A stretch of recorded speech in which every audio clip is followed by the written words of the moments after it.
Olá meus amigos, eu sou Rafael Santana e você está em mais um vídeo do canal Livro na Veia. Hoje vou comentar com vocês sobre o conto Fim da Linha no Mar, que é o primeiro conto do livro 11 Portas para a Escuridão. Os 11 contos de suspense, terror e horror presentes nessa coletânea foram escritos pela autora C.J. Tudor, que é a mesma autora do sucesso O Homem de Giz. Eu tenho esse livro e outros da autora C.J. Tudor em e-book no meu aplicativo Kindle. 11 Portas para a Escuridão foi lançado aqui no Brasil pela editora Intrínseca e ele possui 288 páginas na versão impressa. Eu vou ler a sinopse do livro para vocês e depois darei as minhas opiniões sobre o primeiro conto dele. E a sinopse diz o seguinte: primeiro livro de contos da autora de O Homem de Giz traz narrativas assustadoras que prometem conquistar fãs de Black Mirror e Stranger Things. Fendas no espaço-tempo, apocalipses e crianças macabras. Nas tramas de 11 Portas para a Escuridão, nada é o que parece. E vida e morte, culpa e fantasia se misturam de forma aterrorizante. Navegando entre a estranheza e o horror, os contos narrados nestas páginas nos apresentam uma série de realidades perturbadoras. Se os romances de C.J. Tudor são aclamados por seus enredos sombrios e cheios de reviravoltas, esta primeira coletânea de contos da autora nos leva ainda mais longe, mostrando as faces mais perversas e criativas de sua escrita. Inclusive, a ilustração que abre o conto Fim da Linha no Mar é esta daqui, ó. Bom, vamos então para a história do conto. No conto Fim da Linha no Mar, nós iremos conhecer uma personagem muito bacana, uma senhorinha chamada Leila. Ela vive há pelo menos 50 anos dentro de um navio de cruzeiro. Isso mesmo. Como eu sou pobre, eu não sei dizer como é estar em um cruzeiro, né? Imagino que deve ser maravilhoso.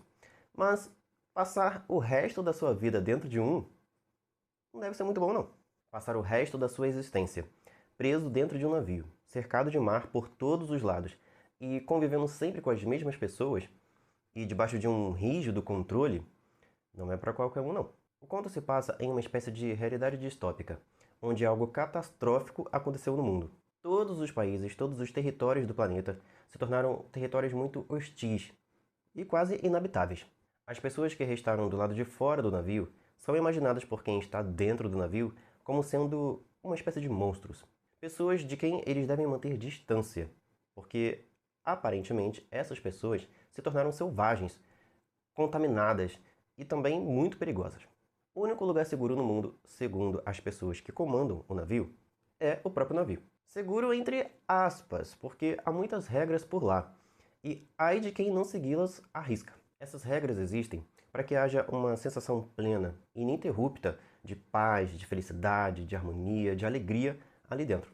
Mas claro, né, conforme a gente vai lendo o livro e conhecendo os pensamentos da Leila, a gente percebe que essa paz, essa sensação de olha, eu estou no cruzeiro, é pura falsidade.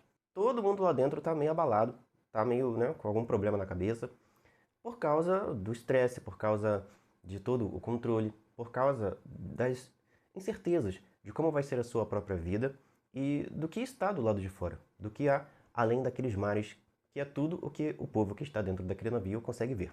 A maioria daquelas pessoas que estão ali no navio estão ali há décadas e não tem nenhuma perspectiva de ter algo diferente na vida. Elas vão permanecer ali até o dia da sua aposentadoria. Já vou explicar o que isso significa. Portanto, os tripulantes, que são as pessoas que fazem as coisas dentro do navio funcionarem, e os seus superiores, chamados de criadores, estabeleceram diversas regras, diversas leis ali dentro, para que tudo funcione perfeitamente e a rotina ali dentro seja maravilhosa. Leila, a nossa protagonista, foi para aquele navio com 25 anos de idade, recém-casada com um personagem chamado Nick.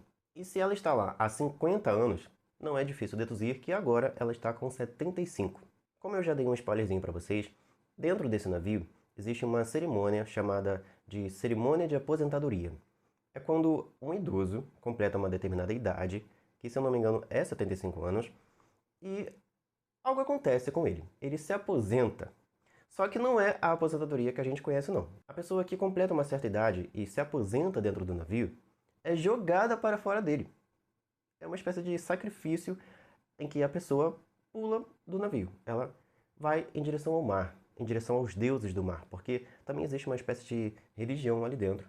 Eles acreditam que há deuses que cuidam deles, que fazem com que o navio permaneça funcionando, né? E todo o ecossistema da vida ali dentro continue bem.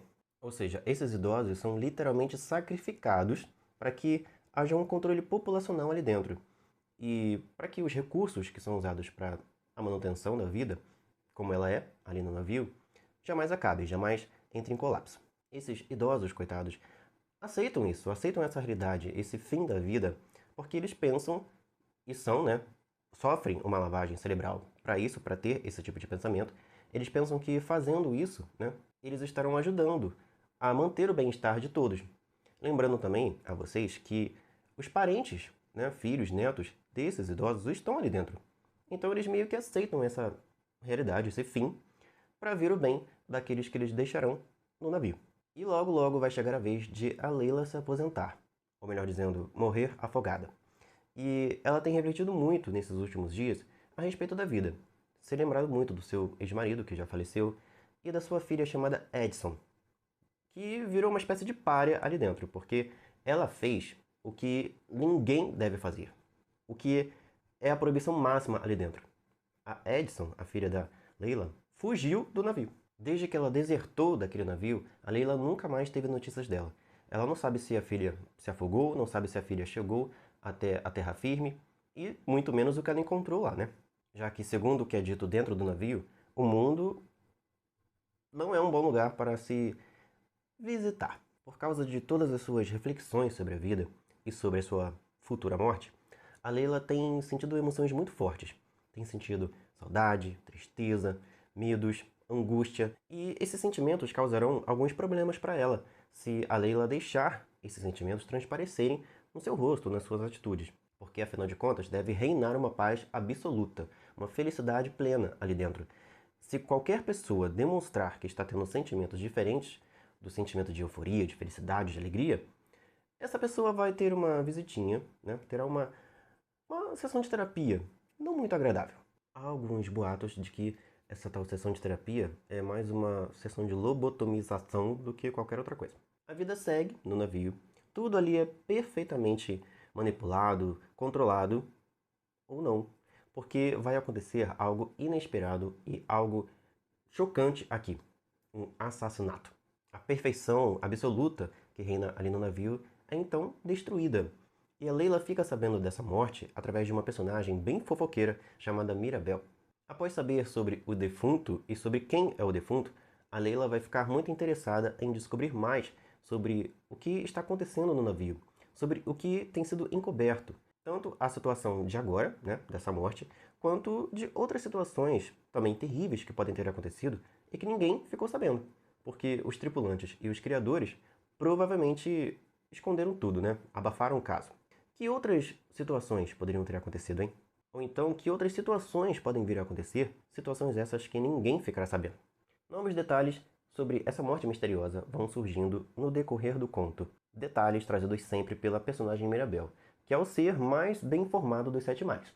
E quanto mais peças do quebra-cabeça vão surgindo, mais a gente quer descobrir quem é que está causando a destruição da vida maravilhosa, entre aspas, muitas aspas, que havia ali dentro daquele cruzeiro.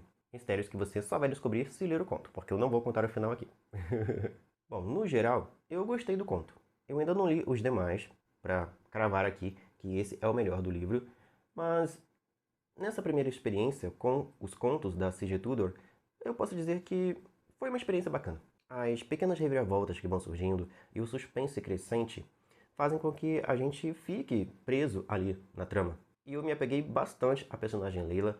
É uma personagem que eu consegui imaginar, visualizar ela, mesmo como uma atriz, assim, numa cena de um filme. Inclusive, esse conto daria um filme muito legal. Quando acontece uma determinada coisa ali com a Leila no finalzinho do conto, eu confesso que eu fiquei com o coração na mão. Eu não queria que aquilo acontecesse. A única ressalva que eu faço sobre esse conto é o final, que no meu ponto de vista foi um pouquinho fraco. Eu estava esperando um final mais impactante, algo que marcasse mais, né, na nossa mente aquela história. E não é o que acontece. Aqui meio que tem um final... Não vou dizer não. Mas eu entendo a escolha que a C.G. Tudor fez, porque pensando aqui, o outro final que eu gostaria que fosse o final real, né, da história, ia ser um pouquinho injusto com a personagem principal. Mas é isso, eu não vou falar mais nada porque eu não quero estragar a sua experiência de leitura quando você tiver acesso ao livro e for ler o conto Fim da Linha no Mar. Antes de encerrar o vídeo, deixa eu contar para vocês que muitos outros contos virão em vídeos curtinhos aqui no canal.